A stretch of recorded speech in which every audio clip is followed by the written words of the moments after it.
귀하고 복된 안식일에 여러분들 뵙게 돼서 너무나 기쁘고 반갑습니다. 오랜만에 여러분 주변 남들로 보십시오. 저녁 집회에 이렇게 많이 오신 적이 근래에 없는 것 같은데 참 많이 오셨습니다. 저 위에 잠옷실에도 3분이나 있고요. 진심으로 환영합니다.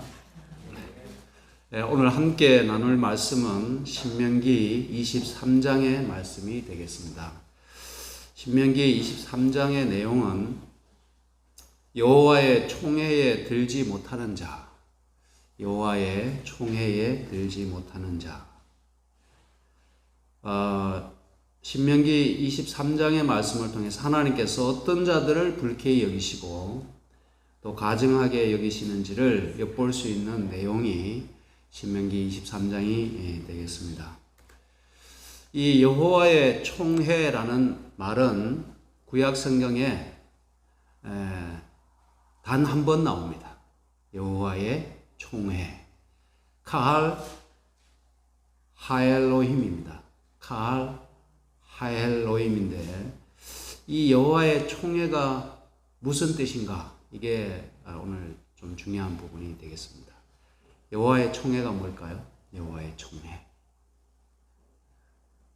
여호와의 총회에 대해서 이것이 뒤에 이어지는 내용이 있지만은 이것이 무엇인지를 우리가 이해하는 것이 이 뒤에 부분하고 이렇게 연결이 좀 되는 것 같아요.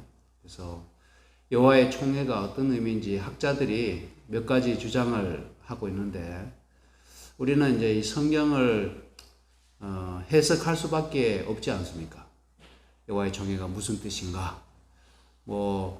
이 성경에 대한 이 질문에 대한 해답이 성경에 다 있는 것이 아니다 보니까 성경을 깊이 연구하는 학자들이, 주석가들이, 박사들이, 목사들이 이 여호와의 총회가 아마 이런 뜻이 아니겠나 이렇게 우리가 미루어 짐작할 수밖에 없습니다.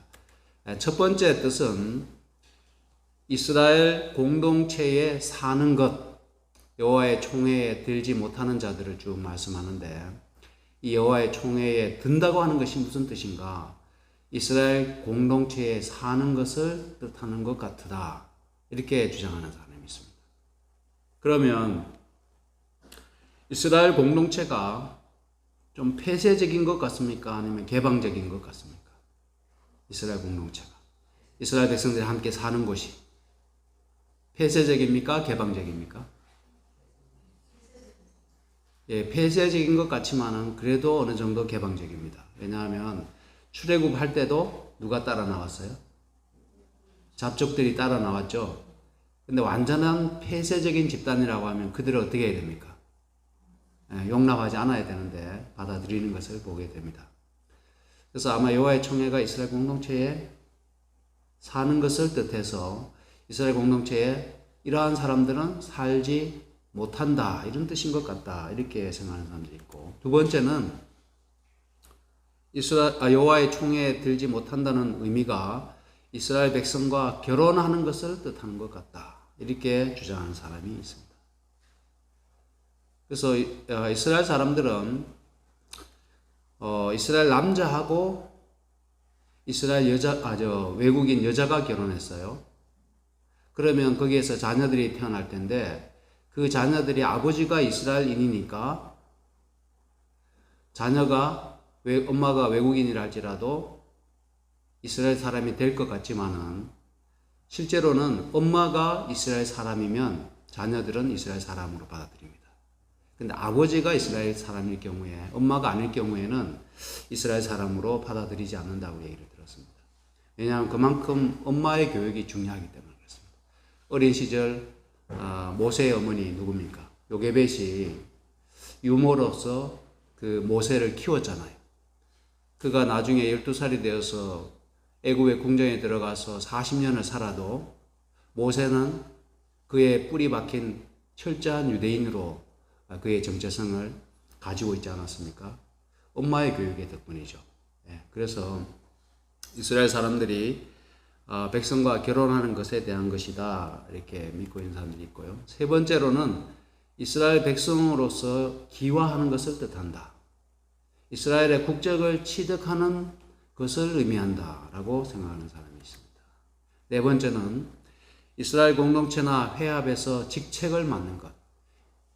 여호와의 총회에 든다고 하는 것이 이스라엘 공동체의 회합에서 직책을 맡는 것을 뜻한다.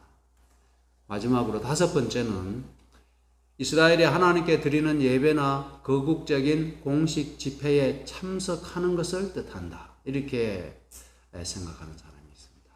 여러분 생각에는 몇 번인 것 같으세요? 표시를 잘 해놨죠? 제가 친절하게. 5번으로 봅니다. 우리 교회에서는, 우리 주석회가 하면 5번 하나님께 예배드리는 예배나 거국적인 공식 집회에 참석하는 것을 여호와의 총회에 들어가는 것으로 그렇게 이해하고 있습니다.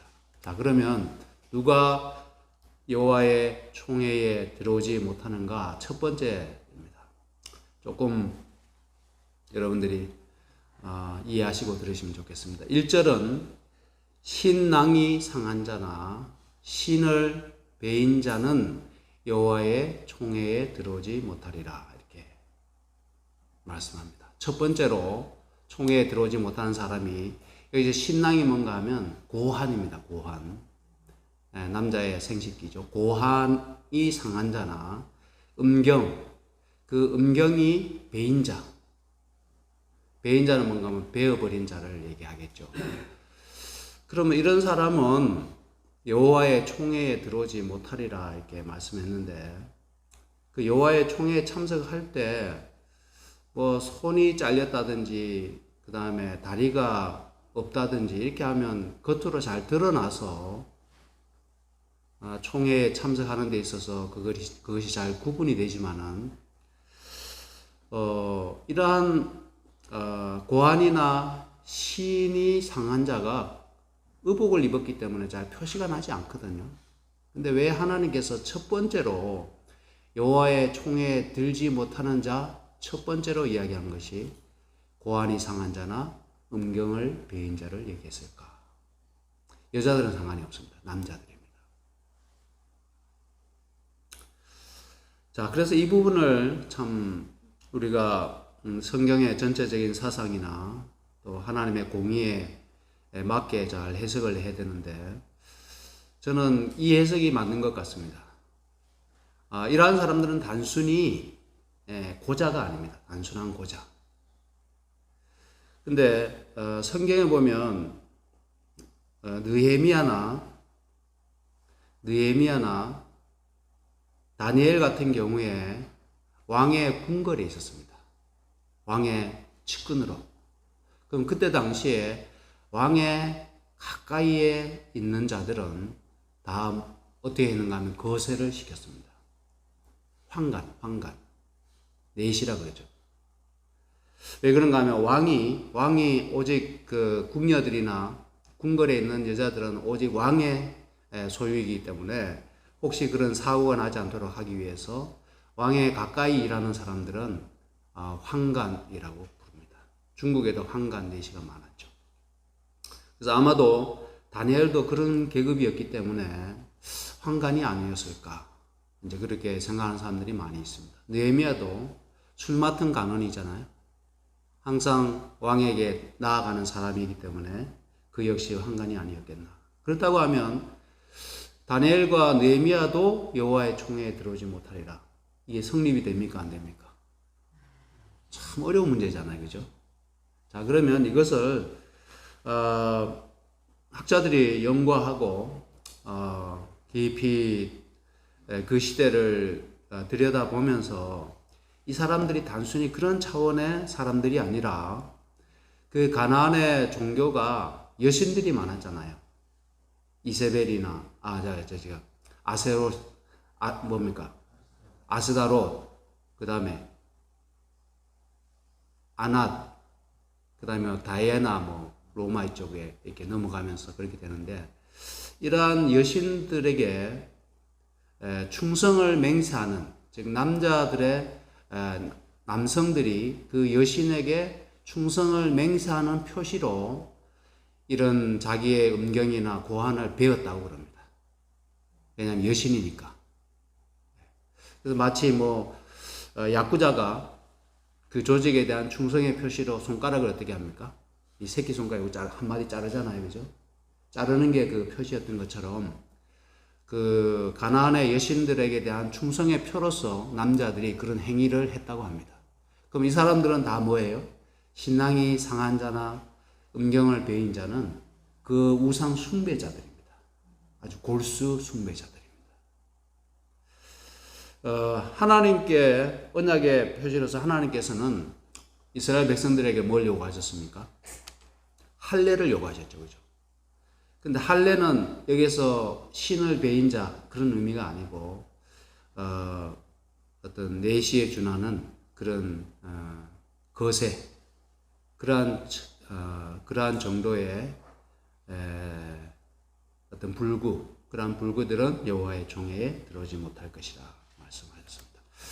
자, 근데 레위기 21장에 보면 제사장들에 대한 그런 규정의 말씀도 있는데요. 너의 자손 중에 육체에 흠이 있는 자는 하나님의 식물을 드리려고 가까이 오지 못할 것이라. 성전에서 봉사하는 제사장들에 대하여 그들의 육체에 흠이 없어야 된다고 말씀하면서 어떤 흠을 얘기했는가 하면 소경, 쩔뚝발이, 코가 불완전한 자.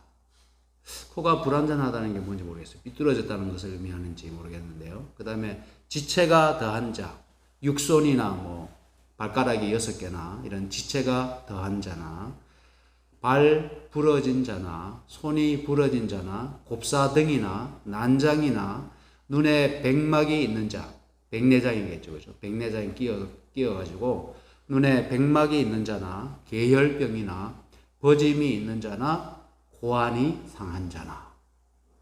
보면은 제사장으로 봉사하는 자들, 특별히 하나님의 성전에 하나님의 식물을 드리는 제사장 그룹은 이렇게 구체적으로 육체에 흠 있는 자들은 될 수 없다고 말씀하셨습니다. 근데 여호와의 총회에 들어오는 자는 제사장 그룹이 아니거든요. 백성들이 누구나 여호와의 총회에 참여할 수 있는데 거기에 참여할 수 없는 자로 말씀한 아까 신랑을 배인 자나 신을 배인 자는 앞에서 말씀드렸던 것처럼 우상 숭배의 의미로 자신의 성기를 상한 자들은 총회에 들어오지 못할 것이라고 말씀했습니다. 자, 거기에 대한 또 이사야 56장의 말씀이 있는데 여호와께 연합한 이방인은 아까 신명기 23장 1절하고 연관이 있습니다. 여호와께 연합한 이방인은 여호와께서 나를 그 백성 중에 반드시 갈라 내시리라, 아까 분리시키리라, 총회에 참석지 못하게 할 것이라 말하지 말며 고자도 나는 마른 나무라 말하지 말라. 잘 보십시오. 여호와께서 이같이 말씀하시기를 나의 안식일을 지키며 나를 기뻐하는 일을 선택하며 나의 언약을 굳게 잡는 고자들에게는 내가 내 집에서 내 성 안에서 자녀보다 나은 기념물과 이름을 주며 영영한 이름을 주어 끊치지 않게 할 것이며. 그래서 모세의 율법에 하면 이런 고자들은 여호와의 총회에 참석할 수 없는데 이사야 56장에 오면 앞으로 메시아의 왕국에서는 영적 이스라엘에서는 어떤 육체적인 불구로 인해서 제한받거나 차별받지 않는다는 사실을 말씀하고 있어요. 그래서 지금 오늘날 우리는 혹 그런 고자나 어떤 성기에 상함이 있는 자라 할지라도 전혀 하나님의 백성, 하나님의 총회에서 배제되지 않는다는 사실을 알 수가 있습니다. 이게 어떻게 보면 영적 이스라엘, 하나님의 왕국에서 모든 이방인, 특별히 그 이방인은 뭔가 하면 신앙의 고백을 하고 언약을 굳게 잡는 고자들입니다. 언약을 굳게 잡는 고자들은 율법의 전문에 의해서가 아니라 육체에 의해서가 아니라 그들이 가지고 있는 믿음과 언약에 의해서 차별받지 않고 하나님의 왕국의 일원이 될 수 있다는 사실을 약속해 주셨습니다. 얼마나 감사합니까? 그렇죠. 그 다음에 그래서 이 신랑에 대한 신을 배인 자에 대한 이해를 그렇게 하시면 좋겠습니다. 이게 뭔 것 같습니까? 아세라 상인데요. 제가 한번 보여드린 적이 또 있는 것 같은데, 여기 보면 이거는 태아들이죠. 뭐 이렇게 소 모양도 있고 이렇게 하는데요. 소 모양도 있고 여기는 유방입니다. 유방이고 이렇게 하는데, 이 여신들이 다산과 어떤 그 성의 신이기 때문에 그 우상 자체가 매우 음란하고, 그 다음에 제의 의식 자체가 굉장히 성적으로 문란했습니다.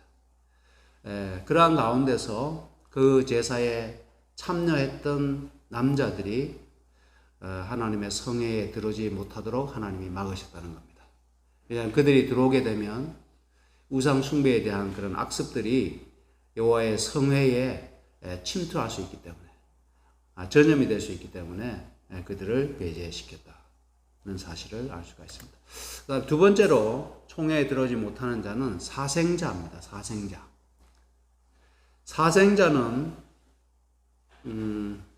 성경에 딱 두 번 나옵니다. 두 번 나오는데 이게 맘제르거든요. 맘제르인데 이것도 해석이 좀 필요해요. 보통 우리가 사생아라고 하면 누구를 사생아라고 합니까? 사생아.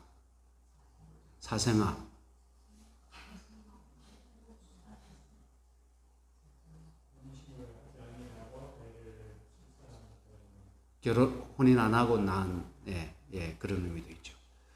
그래서 아버지가 누구인지 모르는 그런 경우에도 그렇게 되죠. 그래서 이 맘제르가 생각이 참 많이 있습니다. 그래서 유대인과 이방인 사이에서 태어난 아이를 의미한다.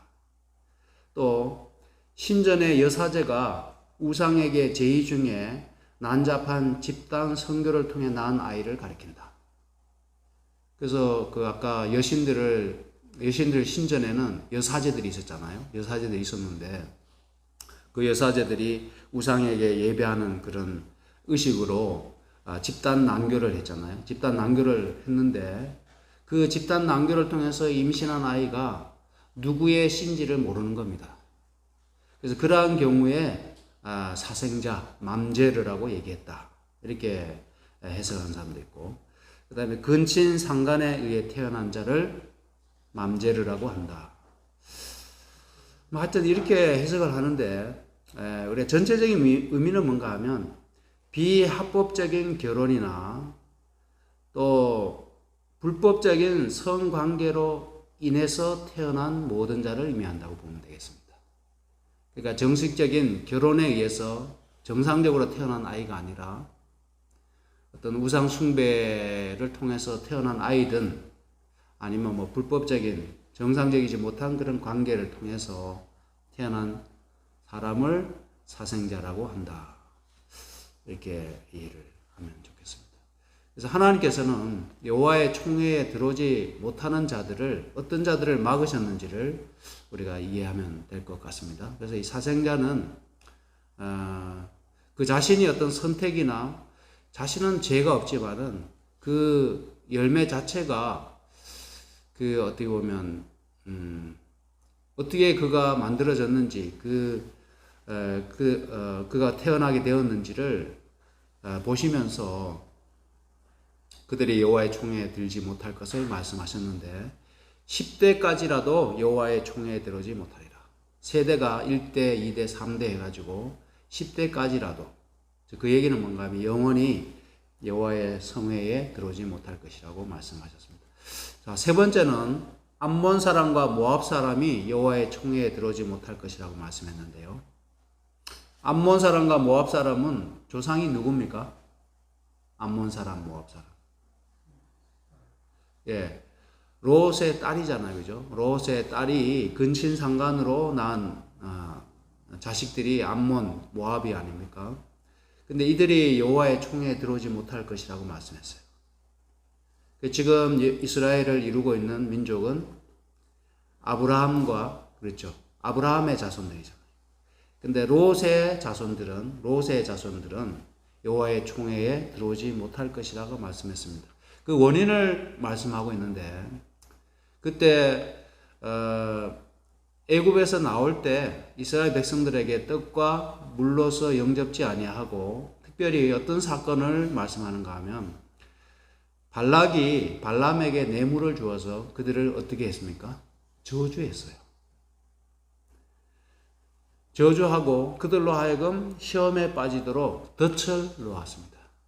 그래서 우상 숭배에 끌어들였잖아요. 그래서 하나님의 진노가 임해서 몇만의 사람들이 죽임을 당하는 그런 불행한 사건이 있었는데 그 말씀을 그때를 언급하시면서 그들을 결코 영원히 여호와의 총회에 들이지 말라고 말씀하셨습니다. 그 다음에 더 그가한 것은 뭔가 하면 너의 평생에 그들의 평안과 형통을 영영히 구하지 말지니라. 그들을 위해서 복도 구하지 말라는 겁니다. 자, 그러면 이게 어떤 의미일까요? 암몬과 모압 사람들이 롯이 아브라함의 조카였잖아요. 조카다 보니까 이 혈통적으로 그렇게 먼 이민족은 아니잖아요. 근데 매우 가까운 사이였음에도 불구하고 누구를 돕지 않았어요? 이스라엘 백성을 돕지 않았다는 겁니다. 오히려 박대하고 그들의 필요를 공급해 주기를 거절했다는 것입니다. 그래서 하나님께서는 그러한 죄를, 그러한 자들을 매우 불쾌히 여기시고 가증하게 보신다는 겁니다.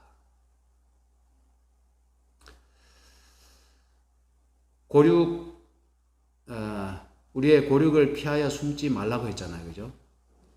우리의 고륙, 우리의 친척, 우리의 피부치들의 필요를 혹 그들이 어려운 가운데 처해 있을 때 그들을 돌아보는 것이 뭐예요?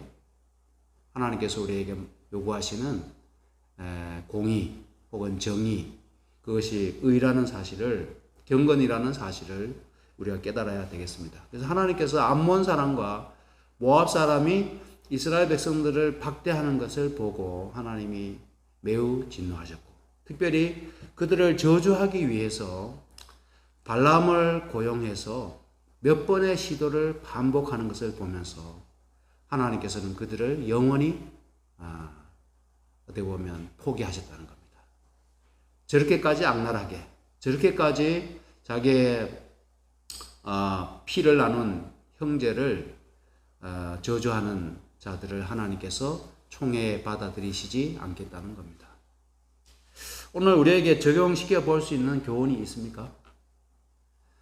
우리의 가까운 사람들 어떻게 해야 될까요? 우리가 돌아봐야 합니다. 돌아보고 혹 그들이 정말 도움이 필요한 순간 손을 내밀고 그들을 도울 수 있는 그런 마음이 우리에게 있어야 되겠습니다. 그리고 하나님께서 그들의 평안과 형통을 영영히 구하지 말라고 말씀했는데 이것은 단순히 그냥 악감정에서 하는 그러한 보복이 아니라 여기서 뭐라고 말씀했는가 하면요, 이스라엘 백성에게 축복하는 자는 복을 내리고 저주하는 자에게는 저주를 내리리라 말씀하셨잖아요. 하나님께서 아브라함과 언약을 맺으실 때 그 언약에 근거해서 그들을 위하여 형통과 평안을 빌지 말라는 겁니다. 왜냐하면 그들이 이스라엘에게 뭘 내렸어요? 저주를 내렸잖아요. 그죠? 저주를 내린 자들에게 하나님께서 동일한 저주로 갚으시겠다, 이렇게 말씀하신 겁니다. 자, 그러면 이 말씀이 구약의 역사 속에 어떻게 나타나는지를 보겠습니다. 느헤미야 13장에 가면 이 신명기 23장의 내용이 실제적으로 그대로 이제 행해지는 것을 볼 수가 있는데요. 그날에 모세의 책을 낭독하여 기록하기를 암몬 사람과 모압 사람은 영영히 하나님의 회의에 들어오지 못하리니, 이 빨간색은 신명기 23장의 내용입니다. 백성이 이 율법을 듣고 그 섞인 무리를 이스라엘 가운데서 어떻게 했어요? 몰수히 분리케 하였습니다. 그래서 바벨론 포로 생활 마치고 이제 성벽을 재건하는 가운데 성벽을 다 재건하고 이제 헌당식을 하고, 헌당이라고 해야 됩니까? 어떤 이렇게 봉헌을 하고 그 다음에 이 정화운동이라고 할 수 있겠죠. 그래서 그 성전 자체도 건물도 의미하지만은 이스라엘 백성의 총회가 정화되고 하나님께서 역사하실 수 있는 그런 공동체가 되어야 되기 때문에 이스라엘 백성들이 그들 중에 모세의 율법에 따라서 섞인 무리들을 분리하는 그런 일을 행하는 것을 보게 됩니다. 그래서 쫓겨나는 사람이 누군가 하면요, 예루살렘에 이르러서야 엘리야십이 도비야를 위하여 하나님의 전뜰에 방을 갖춘 악한 일을 안지라. 이 엘리야십은 제사장인데 성전의 골방을 담당한 제사장이었는데 그 성전의 방을 누구에게 주는가 하면 도비야를 줍니다. 도비야. 근데 실제로는 도비야가 이 암몬 사람이잖아요. 암몬 사람인데 이 성전을 건축할 때, 성벽을 재건할 때 방해했던 사람이 암몬 사람 도비야하고 또 누구 있습니까? 사마리아 사람 산발랏이 있잖아요. 근데 이들이 성전 재건을 아주 지독하게, 아주 집요하게 방해했는데, 놀랍게도 제사장 엘리야십이 도비야를 위하여 하나님의 전뜰에 방을 제공하는 겁니다. 내가 심히 근심하여 도비야의 세간을 그 방 밖으로 다 내어 던졌어요. 쫓아냈다는 뜻입니다.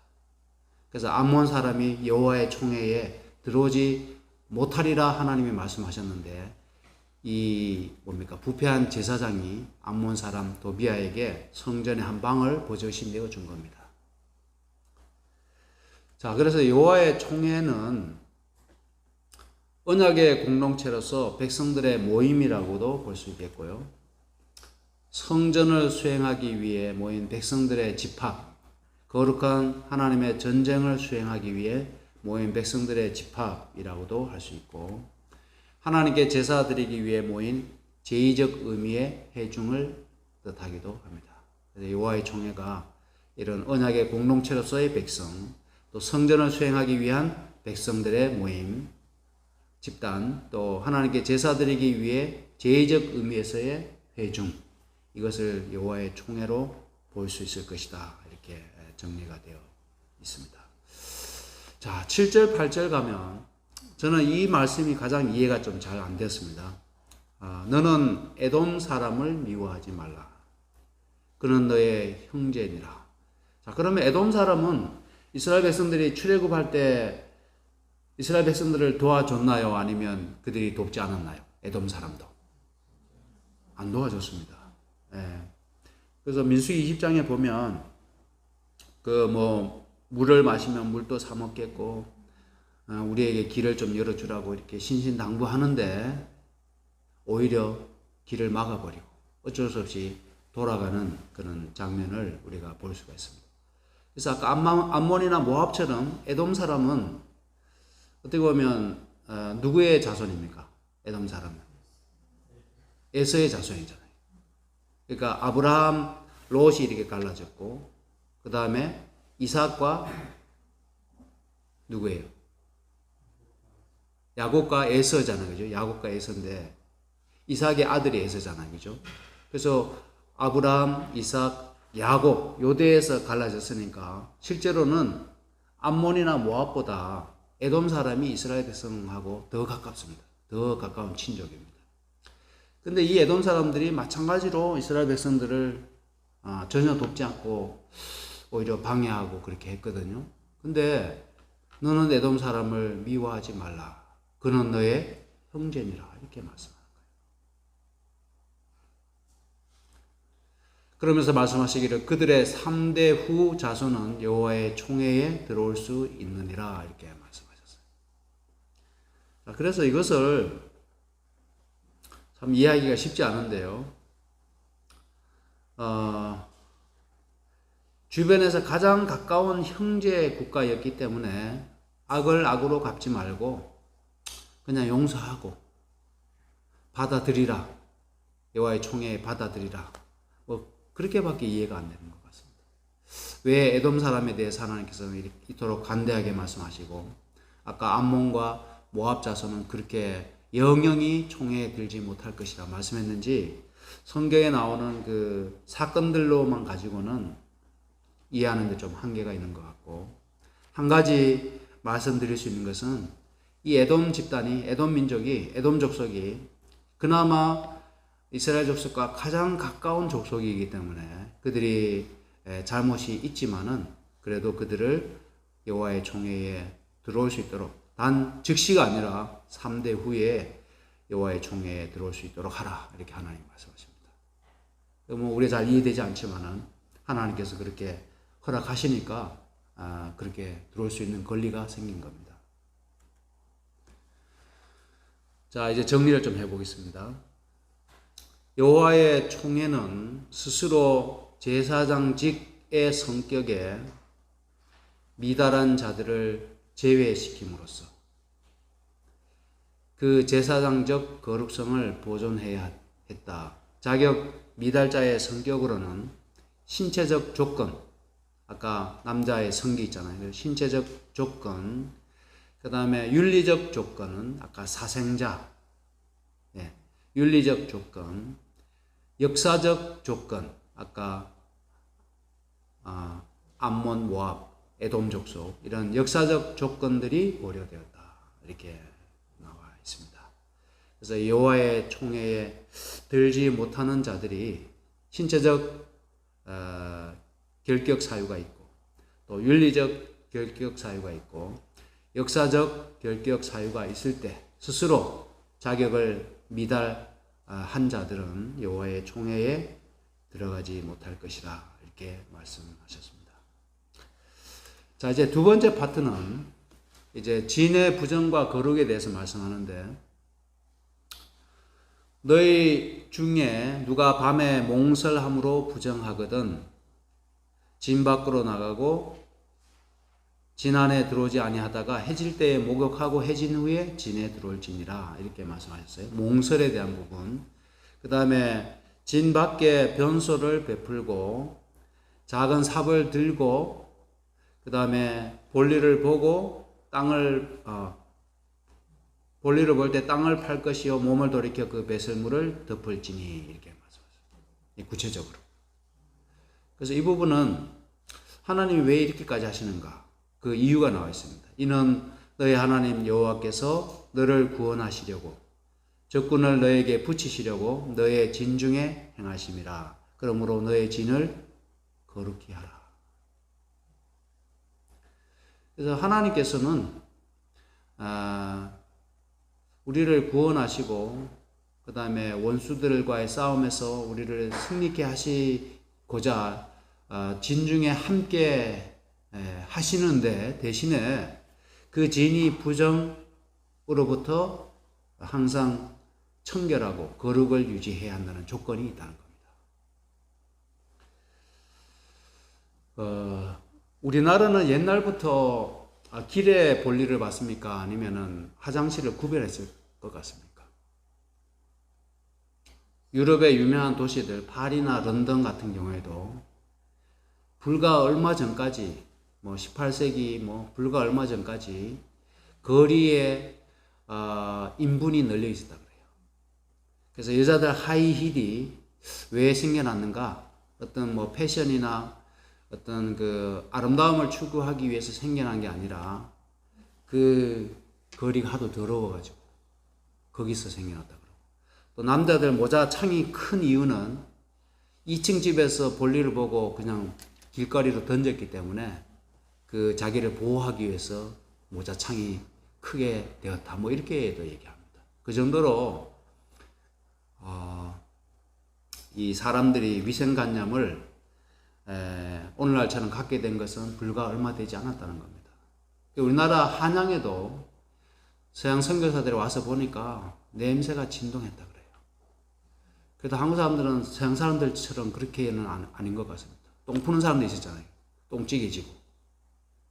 그래서 그걸 갖다가 이제 모아서 밭에 뿌리든지 이렇게 처리를 했는데, 그래도 역부족이었는데, 일단 도시를 이루게 되면 이 처리하는 문제가 보통 어려움이 아니죠. 근데 하나님의 백성들은 이미 몇천 년 전에요. 거의 만 3,000년, 3,500년 전에 하나님께서 인분을 어떻게 처리해야 할지를 말씀하셔서 청결의식, 청결에 관한, 거룩에 관한 그런 위생의식을 하나님께서 가르쳐 주셨다는 겁니다. 이게 하나님의 백성의 특징입니다. 그래서 하나님의 백성은 깨끗해야 합니다. 청결해야 합니다. 외적으로도. 여기 말씀하셨잖아요. 여기에 어떤 영적인 의미가 아니라 그냥 물리적으로 우리의 환경이나 우리의 신체를, 그래서 씻으라는 말이 많이 나오잖아요.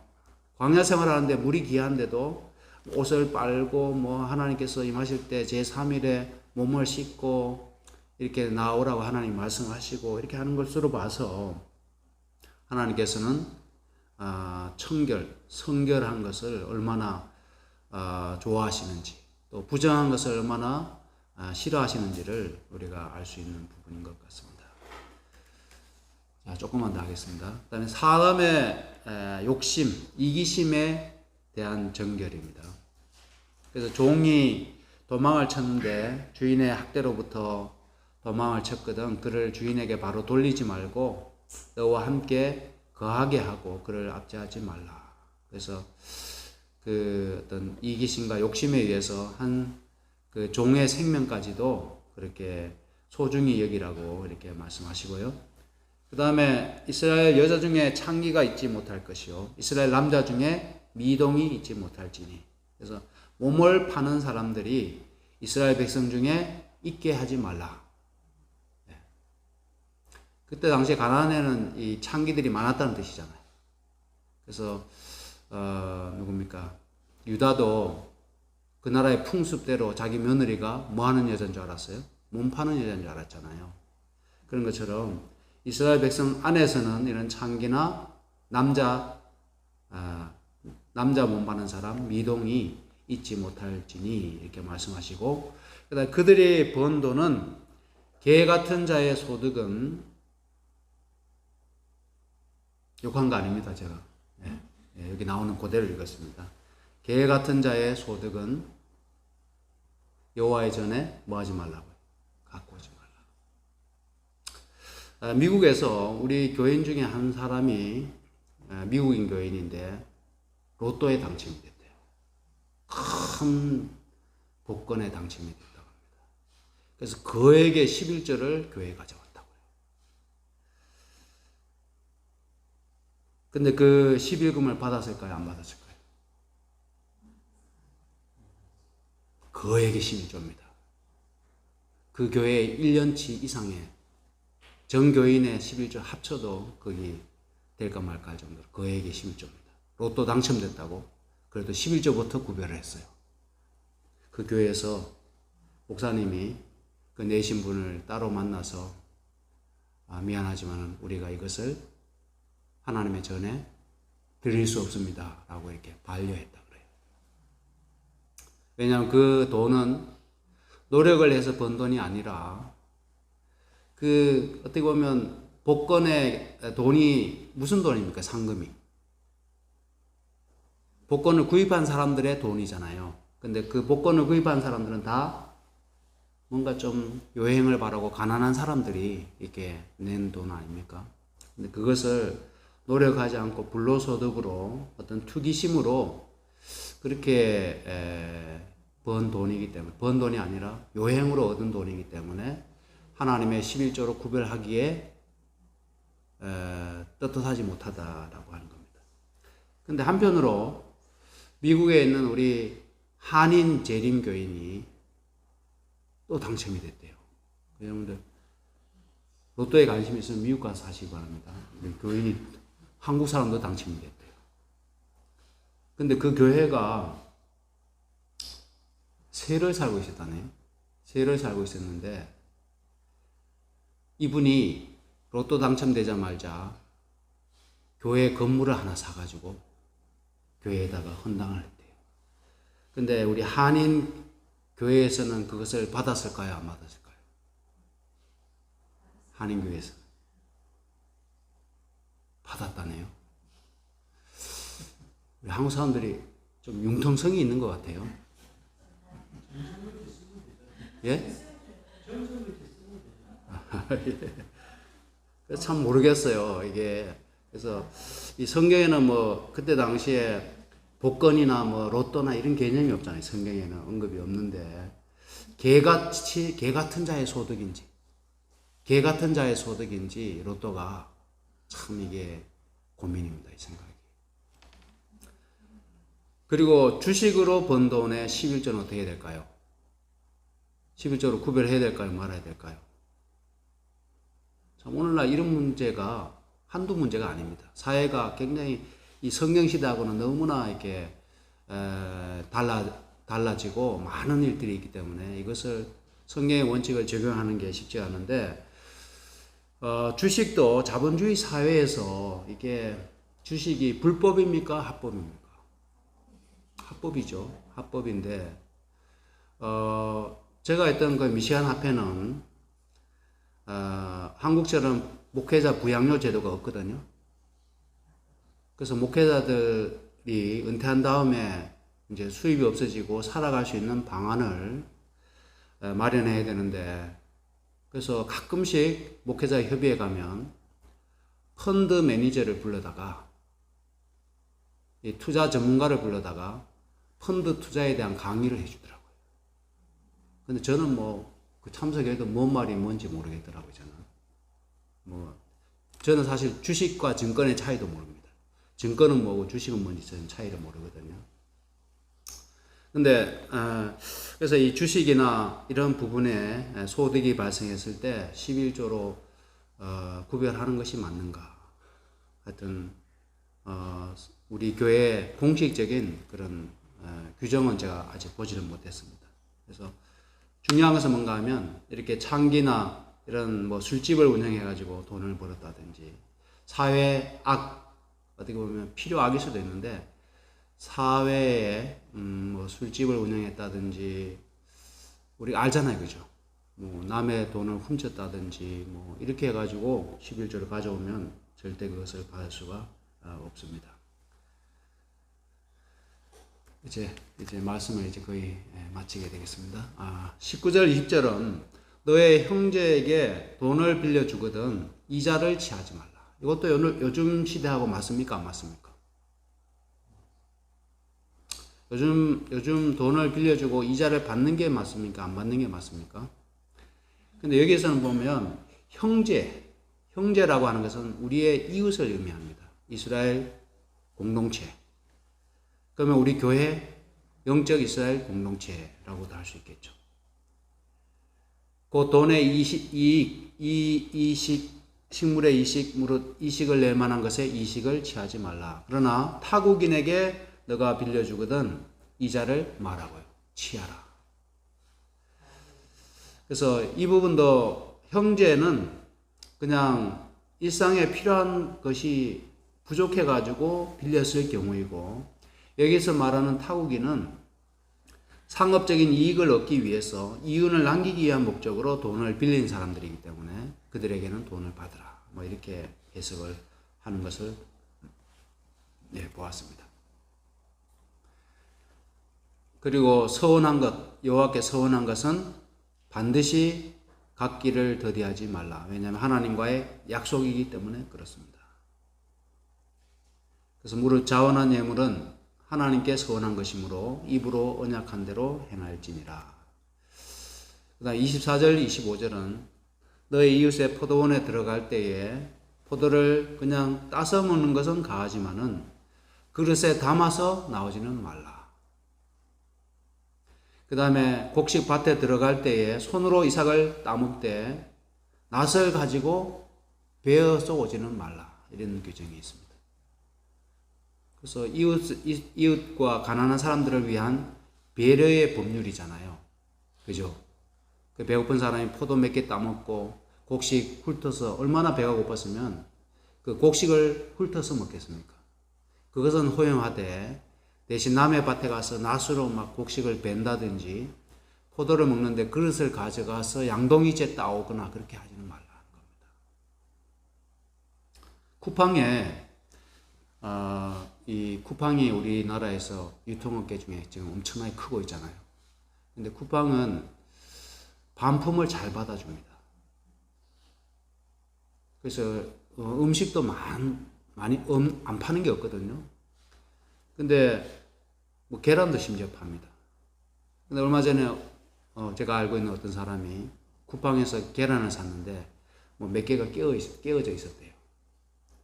그래서 깨어져 있다고 반품하겠다고 했더니 그냥 그거 다 드시라고 해요. 어차피 반품하면 다 버리니까 그거 당신 다 드시고 돈은 환불해 주겠다 이렇게 나온다고 합니다. 좋은 제도입니까 아닙니까? 반품해 주는 건 좋은 제도인데 이것을 악용하지는 말라는 겁니다. 그래서 우리 그리스도인들은 이 말씀의 원칙에 의하면 이 사회에 좋은 제도가 있어요. 우리나라에서 가난한 사람들을 위한 사회보장제도, 뭡니까? 여러 어떤 이 실업자들을 위한 제도, 그 다음에 기초생활수급자들을 위한 제도, 보험에서 하는 제도 많이 있지만은 그것을 악용하지는 말아야 된다는 겁니다. 내 이기심과 욕심 때문에. 그냥 그것이 사회 전체, 정말 어려운 사람을 위해서, 힘든 가운데 있는 사람들을 위해서 마련한 좋은 공동체의 유익한 제도인데 사람들이 거기서 탐심을 가지고 이 말씀처럼 욕심을 부리기 시작하면 결국에는 신뢰가 깨어지고 결국에는 그 좋은 제도가 혜택을 여러 사람들에게 골고루 주지 못하고 없어질 수밖에 없기 때문입니다. 이제 이 말씀 읽고 마치겠습니다. 이스라엘 백성들로 하여금 의식상 부정한 것으로 간주된 모든 것으로부터 분리된 삶을 살게 함으로써 그들이 거룩하신 하나님에 의해 성별된 공동체임을 깨닫게 하기 위함이었다. 지금 앞에 제가 여러 가지 말씀드렸잖아요. 그죠? 말씀드렸는데 그 부정한 것으로부터 분리된 삶을 삶으로써 그들이 하나님에 의해 성별된 공동체임을 깨닫게 하시기 위함이라는 겁니다. 그 사소한 것까지 하나님 말씀하셨잖아요. 그리하여 그들로 하여금 일상생활 속에서 늘 하나님의 거룩성을 인식케 하여 그들 역시 하나님을 경외하는 마음으로 거룩하고 정결된 삶을 살도록 하기 위함이었다. 그래서 우리 모두도 일상 가운데서 지금 오늘 말씀한 것이 아니라 할지라도 우리의 삶의 여러 부분에서 여기 주신 말씀처럼 거룩하고 정결된 삶을 살아가는, 그래서 하나님께서 거하기를 기뻐하시는 하나님의 성별된 공동체의 일원으로 우리 모두 살아가게 되시길 간절히 바라면서 말씀을 마치겠습니다.